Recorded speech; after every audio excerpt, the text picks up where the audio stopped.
So now what we need to do is we need to add in, when the cycles get down to 0, we need to move over to the game over screen. It's actually fairly easy to do. Let's hop over to our game sheet here. Let's go to System, and we'll go to Compare Variable, and we'll say cycle number is simply less than 0. Just like that. Now, one thing that I like to do is I always like to put less than or equal to, and you can either make it less than equal to 0, or you can make it less than equal to -1. It's up to you what you want to do. When it comes to logic, you want to make sure that you just take an extra couple seconds to make sure that it's the correct logic here. So if cycle number is less than 0, then we're going to simply go to layout, and that layout is game over screen. Let's just change the variable. It's up top here from 9 to 1 here, so we're not waiting so long. So we got one cycle left. We can even play the game if we want to. Pretty cool.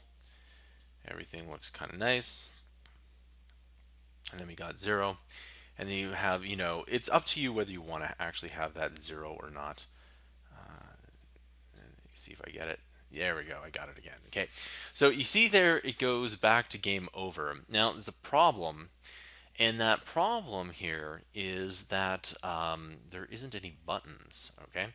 So let's hop back into here. And so what are we going to do for our buttons? Well, we're going to go and we're going to have to make our buttons in Photoshop here. So what I'm going to do is I'm actually going to clone this object type.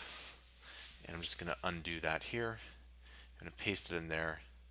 And don't worry, this will actually be something important here. So I'm going to take clone it and then push Control X. And remember when I'm doing that, all it means is that I'm cloning the object type here. And you can't just simply copy and paste it. You have to literally clone it. And there we go. All right, so what this is going to be, play again, more games, and then Twitter and whatnot. All right, so I'm just going to go and I'm actually just going to move it out like this. Okay, and the size is actually going to be 500 by 200. Likewise with this one, and I know that I'm stretching it by right now, but don't worry about that quite yet. This is just kind of a preliminary round here, so we'll just kind of do that here. So this will be play again, and I'll call this BTN play again. This one will be BTN more games, and then this one here will be BTN Twitter. All right, and I'm going to go over each of these buttons in its own individual tutorial. I'll see you then.